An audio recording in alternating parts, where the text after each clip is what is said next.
चलिए दोस्तों, तो शुरुआत करते हैं अपने सबसे पहले फंडामेंटल अकाउंटिंग एजम्पशन से। सबसे पहले फंडामेंटल अकाउंटिंग एजम्पशन से, जिसका नाम है going concern concept. Going concern concept का सर मतलब क्या होता है?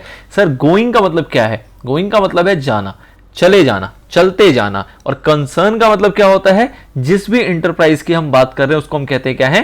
कंसर्न कहते हैं। ठीक है सर। और कॉन्सेप्ट तो हमारा है कॉन्सेप्ट, जिसमें हम देखेंगे कि गोइंग कंसर्न का मतलब क्या है। तो गोइंग कंसर्न का मोटा मोटा मतलब क्या निकल के आता है सर? कि कोई भी कंसर्न मतलब कोई भी एंटरप्राइज। यहां पे किसकी बात हो रही है? कंसर्न का मतलब कोई भी एंटरप्राइज। तो कोई भी एंटरप्राइज जो है वो चलती जाएगी, नहीं रुकेगी। मतलब क्या हुआ कि कोई भी बिजनेस जब स्टैब्लिश होता है, कोई भी बिजनेस जब स्टार्ट होता है, तो वो इस मकसद से स्टार्ट नहीं होता कि ये 2 साल के लिए हमने शुरू किया है। वो इस मकसद से स्टार्ट होता है कि ये सालों साल चलेगा, सालों साल चलता जाएगा। आज राम चलाएगा, कल राम का बेटा चलाएगा, कल राम का पोता चलाएगा, बट ये बिजनेस जो है ये कभी खत्म नहीं होगा। लोग आएंगे, लोग चले जाएंगे, लेकिन जो बिजनेस है वो चलता रहेगा। फॉर एग्जांपल रिलायंस जो है, रिलायंस किसने स्टार्ट किया?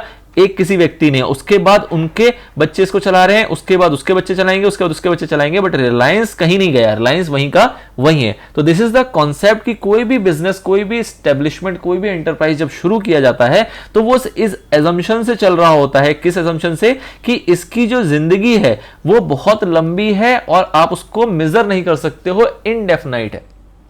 ठीक है, उसको आप तौल नहीं सकते। आप ये नहीं कह सकते हो कि भाई साहब इसकी जिंदगी जो है ये 10 साल है, 20 साल है, 50 साल है। ना जी ना, लोग आएंगे, लोग चले जाएंगे। इंसान का जीवन जो है वो हो सकता है 30, 20, 50, 100 साल का हो, लेकिन जो बिजनेस है वो 30, 20, 50, 100 साल का नहीं होता, वो चलता रहता है। तो ये आपका कॉन्सेप्ट आपको बता रहा है गोइंग कंसर्न। मतलब क्या हुआ सर? इसका मतलब क्या हुआ कि हम बात कर रहे हैं एजम्पशन की।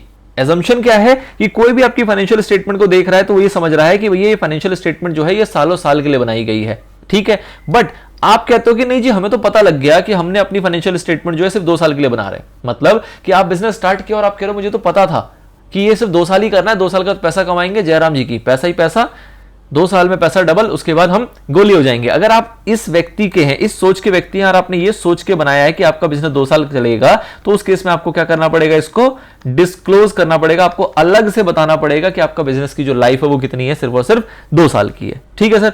अच्छा जी, अब गोइंग कंसर्न कॉन्सेप्ट किस तरीके से अप्लाई होता है? जैसे कि आप देखते हैं कि आपने कोई फिक्स एसेट खरीदा, तो आप फिक्स एसेट को फिक्स एसेट क्यों बोलते हो?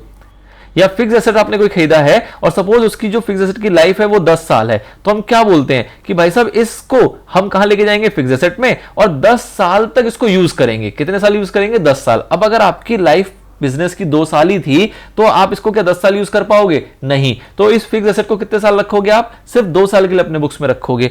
अब कोई भी फिक्स एसेट सपोज कीजिए 10 लाख रुपए का था और इसकी लाइफ 10 साल थी, तो हम क्या बोलते हैं कि हर साल हम इसमें से राइट ऑफ करेंगे कितना? 1 लाख रुपए। हर साल इसमें से कितना राइट ऑफ करेंगे? 1 लाख रुपए। और उसको हम क्या बोलते हैं? उसको हम बोलते हैं डेप्रीशिएशन।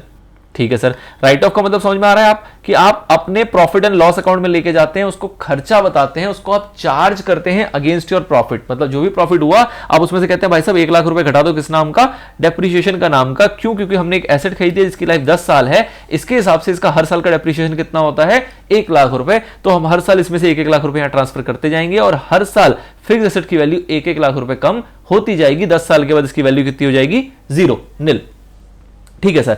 बट अगर आपका जो कंसर्न है, जो बिजनेस है, वो आपका गोइंग कंसर्न के हिसाब से नहीं होगा, तो उस केस में आपको फिक्स एसेट को 2 साल में ही खत्म करना पड़ेगा। अगर आपको पता है कि आपका बिजनेस का लाइफ 2 साल है, तो आपको 10 लाख डिवाइड बाय 2 करना पड़ेगा और 5-5 लाख चार्ज करना पड़ेगा। या फिर कोई व्यक्ति अगर ऐसा कहता है कि उसकी बिजनेस की लाइफ सिर्फ 6 महीने है, तो उस केस में तो उसके लिए कोई फिक्स एसेट होगा ही नहीं। पूरा का पूरा 10 लाख का एसेट खरीदेगा और पूरे का पूरा 10 लाख का उसको क्या बनाएगा? एक्सपेंस बना देगा। कहां लेके चला जाएगा? खर्चे में लेके चला जाएगा और उसको अपने रेवेन्यू से, अपने प्रॉफिट से लेस कर लेगा पूरे के पूरे एसेट की कॉस्ट को, और एसेट उसका वहां पे क्रिएट नहीं होगा। तो ये हमारी बेसिक अकाउंटिंग प्रिंसिपल तो नहीं है। बेसिक अकाउंटिंग में हम क्या बोलते हैं कि एसेट खरीदा है तो फिक्स एसेट में जाएगा, हर साल उसका डेप्रिसिएशन लगेगा, इस टाइप की हम बातें करते हैं। तो इसलिए आपका गोइंग कंसर्न एक इंपॉर्टेंट है। ये सारी बातें क्यों की जाती है इस तरीके से? क्यों? क्योंकि हम एज्यूम करके चल रहे हैं कि अगर कोई बिजनेस एंटरप्राइज है तो वहां गोइंग कंसर्न तो लग ही रहा होगा, और अगर गोइंग कंसर्न नहीं लग रहा है तो उस केस में आप उसको क्या करोगे? डिस्क्लोज करोगे और अकाउंटिंग भी फिर उसी हिसाब से होगी। एक चीज और समझिएगा कि हमने देखा है कि हम फिक्स एसेट को हमेशा किस पे रिकॉर्ड करते हैं? अपने कॉस्ट में रिकॉर्ड करते हैं। सर क्यों कॉस्ट में रिकॉर्ड करते हैं? क्योंकि हमें पता है कि ये फिक्स एसेट की लाइफ कितनी है? 10 साल। और हमारा बिजनेस कितने साल चलेगा? सालों साल, 50, 100, 200, 500 साल, कभी बंद ही नहीं होगा हमारा बिजनेस। तो इसलिए हम इस फिक्स एसेट को हम कॉस्ट पर रिकॉर्ड करते हैं। अगर कोई व्यक्ति ऐसा कह दे कि फिक्स एसेट्स की लाइफ जो है वो 2 साल ही रहेगी, 2 साल के बाद हम बिजनेस ही खत्म कर देंगे, तो फिक्स एसेट ऑटोमेटिकली खत्म हो जाएगा। तो आपका कॉस्ट कॉन्सेप्ट भी यहां पे हिल जाएगा। क्यों हिल जाएगा सर? क्योंकि तब आप इस फिक्स एसेट को किस पे लिखोगे? आप इसको लिखोगे मार्केट वैल्यू पे। मार्केट वैल्यू पे क्यों? क्योंकि 2 साल के बाद आपको ये फिक्स एसेट बेचना पड़ेगा। जबकि हम जो एसेट खरीदते हैं उसके पीछे क्या कॉन्सेप्ट होता है कि हमने एसेट को खरीदा अपने बिजनेस में यूज करने के लिए, ना कि बेचने के लिए। तो अगर आपकी लाइफ 2 साल हो जाएगी तो आपको चाह के भी ना चाह के भी आपको उसको बेचना पड़ेगा। तो आपका कॉस्ट कॉन्सेप्ट भी यहां पे हिल जाएगा, एक्सपेंस वाला कॉन्सेप्ट भी यहां पे हिल जाएगा। कब? जब गोइंग कंसर्न नहीं एप्लीकेबल होगा। तो इसलिए इसका डिस्क्लोजर इंपॉर्टेंट है और इसलिए ये फंडामेंटल अकाउंटिंग एजम्पशन का पार्ट बनता है, क्योंकि हम ये अज्यूम करके चलते हैं कि बिजनेस चलता जाएगा। आइए जी फटाफट से देखते हैं। Since financial statement are prepared on the basis of this concept, सारे फिक्स एसेट्स को हम बुक्स ऑफ अकाउंट में कैसे रिकॉर्ड करते हैं? कॉस्ट पे, उसकी मार्केट वैल्यू को इग्नोर करते हुए। लेकिन अगर गोइंग कंसर्न नहीं होगा तो हमें उसको कॉस्ट पे ना करके मार्केट वैल्यू पे रिकॉर्ड करना पड़ जाएगा। क्यों? क्योंकि आज नहीं तो कल उसको हमें मार्केट में ले आके बेचना पड़ेगा। तो हमें पता होना चाहिए कि हमारी एसेट की मार्केट वैल्यू कितनी है। ठीक है sir. This concept assume that the business shall continue to carry out its operation indefinitely for a long period of time and would not be liquidated in the foreseeable future. मतलब कि ये indefinitely चलता रहेगा, long period तक चलता रहेगा और आने वाले जीवन में, आने वाले समय में, आने वाले भविष्य में ये लिक्विडेट नहीं होने वाला है। लिक्विडेट का मतलब क्या है? कि ये बंद नहीं होगा, इस बिजनेस को बेचा नहीं जाएगा, इस बिजनेस को क्लोज नहीं किया जाएगा। कब? Foreseeable future. ये वर्ड आपको ध्यान रखना है अपने आंसर में। फोरसीएबल फ्यूचर मतलब वो भविष्य जो आप देख सकते हो, वहां तक, जहां तक आप देख पा रहे हो वहां तक आपको ये बिजनेस जो है वो क्लोज होता हुआ नहीं दिख रहा है, लिक्विडेट होता हुआ नहीं दिख रहा है। ठीक है सर। चलिए, तो it provides the very basis for the showing the value of assets in the balance sheet. तो मतलब यही कॉन्सेप्ट है जो आपको ये बता के चलता है कि आपको एसेट्स को बैलेंस शीट में लिखना है और बाकी को प्रॉफिट एंड लॉस अकाउंट में। अगर ये कॉन्सेप्ट नहीं होगा तो आप एसेट्स को भी कहां लिखोगे? सीधा सीधा खर्चे में लिख दोगे। जैसे कि मैंने आपको कहा कि अगर 6 महीने की ही लाइफ है तो क्या फिक्स एसेट? फिर तो जो एसेट खरीदा, जो पैसे लगे, सारा का सारा आपका एक्सपेंस ही बन जाएगा। ठीक है सर। तो ये एसेट का एग्जांपल है। For example, a machine purchase for rupees 2 lakh and estimated useful life जो है वो 10 लाख रुपए है। तो उस केस में हम क्या बोलते हैं? The cost of machinery is spread on suitable basis over a next 10 years for ascertaining profit and loss of each year. मतलब कि 2 लाख है, 10 साल की उसकी लाइफ है, तो हम अगर एक सुटेबल बेसिस ढूंढते हैं कि उसको इक्वली बांटना है तो हम कह सकते हैं कि हर साल 20,000 रुपए कहां लेके जाएंगे? हम अपने प्रॉफिट एंड लॉस अकाउंट में, और जितना भी हमारा प्रॉफिट आ रहा होगा उसमें से 20,000 और माइनस करेंगे और फिर बताएंगे जो हमारा प्रॉफिट है वो नेट प्रॉफिट क्या है, उसको लेस करने के बाद। तो मतलब पूरी एसेट की कॉस्ट को उसके पूरे जीवन में, जो उसकी पूरी लाइफ होती है, यूजफुल लाइफ होती है, उसमें उसको स्प्रेड कर दिया जाता है किसी भी सूटेबल मेथड के जरिए। फॉर एग्जांपल यहां पे हम देख रहे हैं कि इक्वली अगर स्प्रेड करेंगे तो 20,000 अपने को स्प्रेड करना पड़ेगा। बट अगर गोइंग कंसर्न ही नहीं होगा तो हमारी ये लाइफ ही डिसाइड नहीं होगी, और लाइफ ही डिसाइड नहीं होगी तो हम इस तरीके से स्प्रेड नहीं कर पाएंगे। तो ये कॉन्सेप्ट भी आपका वहां पे डिफरेंटली एप्लीकेबल होगा, जो कि मान के चला जाता है कि ऐसा नहीं है। ठीक है सर। अगला बोल्ड में एक बहुत प्यारी लाइन लिखी है। क्या लिखा जा रहा है sir? The total cost of the machine is not treated as an expense in the year of purchase itself. मतलब कि गोइंग कंसर्न के वजह से ही जो भी मशीन की पूरी कॉस्ट होती है उसको एक्सपेंस नहीं माना जाता उस साल में जिस साल में उसको खरीदा गया है। क्यों? क्योंकि हमें पता है कि हमारा बिजनेस सालों साल चलेगा और ये एसेट्स जो है, ये जो मशीन है, ये भी कई साल चलेगी, इसलिए उसको खर्चे में आप लेके नहीं जाते हो। बट अगर गोइंग कंसर्न नहीं होगा तो जैसे कि मैंने आपको बताया कि वो आपका प्रॉफिट एंड लॉस अकाउंट में चार्ज हो जाएगा, आपका वो एक्सपेंस माना जाएगा जो भी एसेट की परचेज कॉस्ट होगी। ठीक है सर। तो this is all about going concern. I hope आपको गोइंग कंसर्न समझ में आ गया होगा। गोइंग कंसर्न का इंपैक्ट कहां कहां पड़ेगा अगर गोइंग कंसर्न नहीं है, वो भी समझ में आ गया होगा। अगला आता है कंसिस्टेंसी। कंसिस्टेंसी कॉन्सेप्ट का मतलब क्या होता है सर? कि आप जो भी पॉलिसी, आपके कई सारे ऐसी चीजें होती है, कई सारी ऐसी जजमेंट्स होती हैं जो एक बिजनेस के अंदर ली जाती है। ठीक है। अब आपने एक जजमेंट ले लिया कि आपको इसके हिसाब से काम करना है। जैसे कि डेप्रिसिएशन का आपका एक मेथड होता है, डेप्रिसिएशन के आपके कई मेथड हैं, उसमें से आपने एक मेथड चूज किया कि हम सपोज मेथड नंबर 1 से काम करेंगे, तो आप फिर हर साल मेथड नंबर 1 से ही काम करेंगे। आप ऐसा नहीं है कि पहले साल मेथड नंबर 1 से काम किया, अगले साल 2 से किया, फिर तीसरे साल 1 से कर लिया, फिर चौथे साल आपने 2 से कर लिया। अगर आप ऐसा करोगे तो जो आपके फाइनेंशियल स्टेटमेंट्स हैं वो क्या नहीं होंगे? वो कंपेरेबल नहीं हो पाएंगे, जो कि हम चाहते हैं।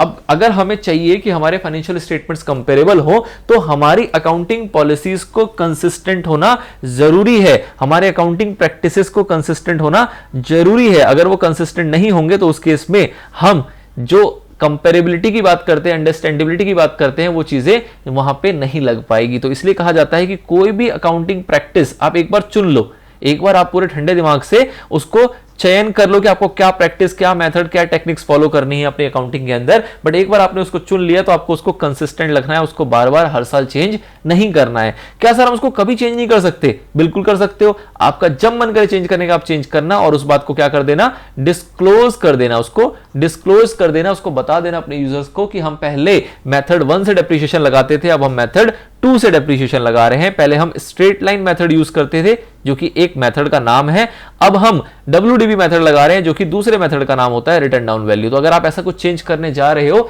तो आपको वो चीख चीख के क्या करना पड़ेगा, बताना पड़ेगा, डिस्क्लोज करना पड़ेगा कि हमने मेथड चेंज कर दिया है, हमारा कंसिस्टेंसी का कॉन्सेप्ट इस साल नहीं लग रहा। बट इन जनरल आपसे कहा जाता है कि आप हर साल कंसिस्टेंसी का जो कॉन्सेप्ट है वो अप्लाई करो, और जो भी अकाउंटिंग पॉलिसीज, टेक्निक्स, मेथड वगैरह है उसको हर साल चेंज ना करो। ठीक है, तो दिस इज कंसिस्टेंसी। मतलब अगर कोई कुछ नहीं बता रहा है तो सर हम क्या मानेंगे कि जो पिछले साल था वही इस साल होगा, फिर अगले साल कुछ नहीं बताया तो हम क्या मानेंगे, जो पिछले साल था वही इस साल लग रहा होगा। बट अगर कोई कुछ बता रहा है तब हम उस पर ध्यान देंगे कि अच्छा इसने मेथड्स वगैरह, टेक्निक्स वगैरह चेंज किए हैं। बट चेंज करने से नुकसान क्या होता है कि आपके फाइनेंशियल स्टेटमेंट्स कंपेरेबल नहीं रह जाते। आइए जी, तो प्रिंसिपल्स क्या है, बेसिकली ये बात करता है कि जो आपने प्रैक्टिस, मेथड्स, टेक्निक्स वगैरह फॉलो किए उसको कंसिस्टेंट रखोगे। अब business unit can adopt any accounting practice, कोई भी अकाउंटिंग प्रैक्टिस वो चाहे तो अडॉप्ट कर सकती है, लेकिन एक बार आपने अडॉप्ट कर लिया, once a particular practice is chosen, it must be used for number of years, मतलब ये कई साल तक आपको यूज करना है, नंबर ऑफ ईयर्स। ठीक है sir, this concept state that accounting practice followed by enterprise should be uniform and consistent over a period of time. Concept क्या कहता है कि एक बार आपने जो फॉलो किया है उसको आपको यूनिफॉर्म रखना है, आने वाले सालों में भी आपको वही प्रैक्टिस फॉलो करके चलनी है। एग्जाम्पल के तौर पर अगर एंटरप्राइज ने SLM मेथड यूज किया था, इसको हम शॉर्ट में कहते हैं SLM, स्ट्रेट लाइन मेथड, एक डेप्रिसिएशन का मेथड है, उसको अगर यूज किया गया तो हम ये मान के चल रहे हैं कि इसको ही फॉलो किया जाएगा year after year. But if we adopt WDV method from the second year, अगर दूसरे साल हम WDV अडॉप्ट कर लेते हैं तो उस केस में जो हमारा फाइनेंशियल इंफॉर्मेशन होगा, जो फाइनेंशियल इंफॉर्मेशन हमारे जनरेट होंगे वो आपस में कंपेरेबल नहीं होंगे, क्योंकि पहले साल आपका मेथड दूसरा था और दूसरे साल आपने मेथड चेंज कर दिया, तो इसलिए चेंज करना रिकमेंडेड नहीं कहा जाता है। ठीक है sir, now consistency eliminates the personal bias, helps in achieving the results that are comparable. मतलब कि अगर कंसिस्टेंसी मेंटेन होगी तो पर्सनल बायसनेस नहीं होगी। पर्सनल बायसनेस का मतलब क्या हो गया कि एक बिजनेस है, इसको पहले राम चला रहा था तो राम ने कहा भाई साहब SLM लगाएंगे, ठीक है, उसके बाद ये राम चला गया, राम की डेथ हो गई या कुछ भी हो गया, इसकी जगह पे अब आ गया मोहन, तो मोहन हमने कहा नहीं नहीं नहीं नहीं SLM बेकार होता है, हम तो WDV लगाएंगे। तो इस टाइप की पर्सनल बायसनेस को एलिमिनेट करने का काम करता है। वो कहता है अगर ऐसा कॉन्सेप्ट बना देंगे तो राम हो चाहे मोहन, मोहन भी जब आएगा तो बोलेगा यार अगर हम मेथड चेंज करेंगे ना, टेक्निक चेंज करेंगे ना, तो उससे कंसिस्टेंसी जो कॉन्सेप्ट है वो अप्लाई नहीं होगा और यूनिफॉर्मिटी नहीं आएगी और हमारा फाइनेंशियल स्टेटमेंट जो है वो कंपेरेबल नहीं रहेगा। तो इसलिए वो थोड़ा सा हिचकिचाएगा अपने कॉन्सेप्ट्स वगैरह को, अपने टेक्निक्स वगैरह को चेंज करने में। ठीक है, बट चाहे तो कर सकता है, बिल्कुल कर सकता है, कोई दिक्कत नहीं है। तो however consistency does not prohibits the change in accounting policies, accounting policies को चेंज करने में वो रोकता नहीं है, बस ये कहता है कि अगर चेंज करोगे तो उन चेंजेस को आपको क्या करना पड़ेगा, डिस्क्लोज करना पड़ेगा। डिस्क्लोज सर हम कहां करते हैं, अपने फाइनेंशियल स्टेटमेंट्स में डिस्क्लोज करके चलते हैं। ओके सर, ये था दूसरा आपका फंडामेंटल अकाउंटिंग एजम्पशन। नाउ तीसरा आपका फंडामेंटल अकाउंटिंग एजम्पशन आता है जिसको हम कहते हैं accrual concept. Sir accrual concept का मतलब क्या होता है? एक्रूअल कॉन्सेप्ट का मतलब होता है कि ये अपोजिट है कैश कॉन्सेप्ट से। क्या बात कर रहे हो सर, ये आपने क्या ही बात बोल दी कि ये कैश कॉन्सेप्ट से अपोजिट होता है। कैश कॉन्सेप्ट सर क्या होता है?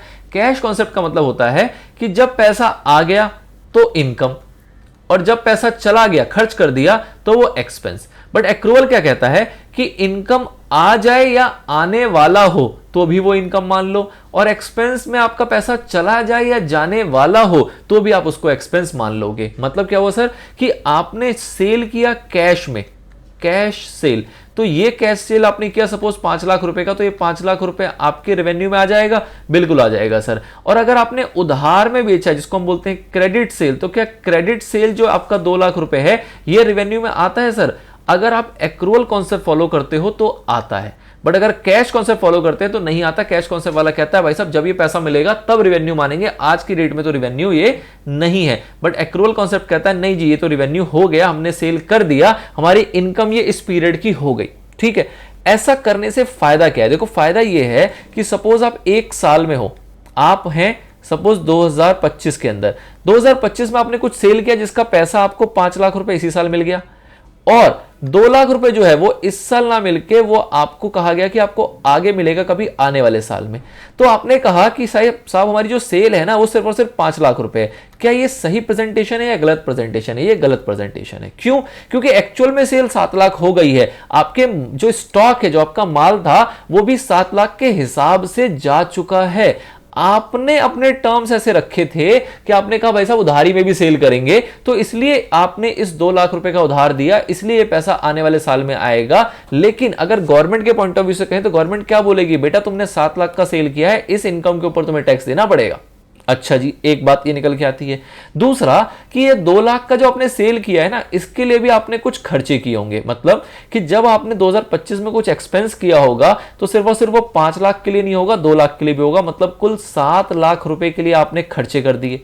अब आप कहते हो 5 लाख रुपए आया, खर्चे 7 लाख के कर दिए, तो इसमें से जब आप प्रॉफिट निकालोगे तो वो प्रॉफिट गलत इंडिकेशन होगा। मतलब कि इनकम तो आप 5 लाख दिखा रहे हो, खर्चे जो ले रहे हो वो 7 लाख वाले ले रहे हो, तो उस केस में जो प्रॉफिट आएगा वो सही शो नहीं करेगा, आपका फाइनेंशियल रिजल्ट सही डिस्क्लोज नहीं होगा। इसलिए ऐसा कहा जाता है कि भाई साहब ये अगर पैसा आपको नहीं भी मिला है ना तो भी इनकम मान लो, क्योंकि खर्चा जो है वो आपका पूरा का पूरा पूरे ड्यूरिंग द ईयर का लिया जाएगा। इसी का दूसरा एग्जांपल है कि सपोज कीजिए अभी आपने सेल नहीं किया, आपको एडवांस में 1 लाख रुपए मिल गए, तो आप क्या उसको इस साल की रिवेन्यू मानेंगे? उस साल की रिवेन्यू नहीं मानते। एक्रूअल क्या कहता है कि अगर आपको कुछ एडवांस में पैसा मिल गया तो वो इस साल का नहीं है, वो किसका है? वो अगले साल का है। उसको 2026 में रिवेन्यू दिखाएंगे, करंट ईयर से उसको हटा देते हैं, करंट ईयर से उसको माइनस कर देते हैं, क्योंकि करंट ईयर में जो आपने माल बेचा है वो सिर्फ 7 लाख का है। ऑल्दो पैसा आपको 8 लाख मिल गया, जिसमें से 1 लाख एडवांस है जो कि आपने अभी बेचा ही नहीं है, अभी बनाया ही नहीं है, अभी जिस पैसा मिला था ये आपका रेवेन्यू अगले साल माना जाना चाहिए, ना कि इस साल।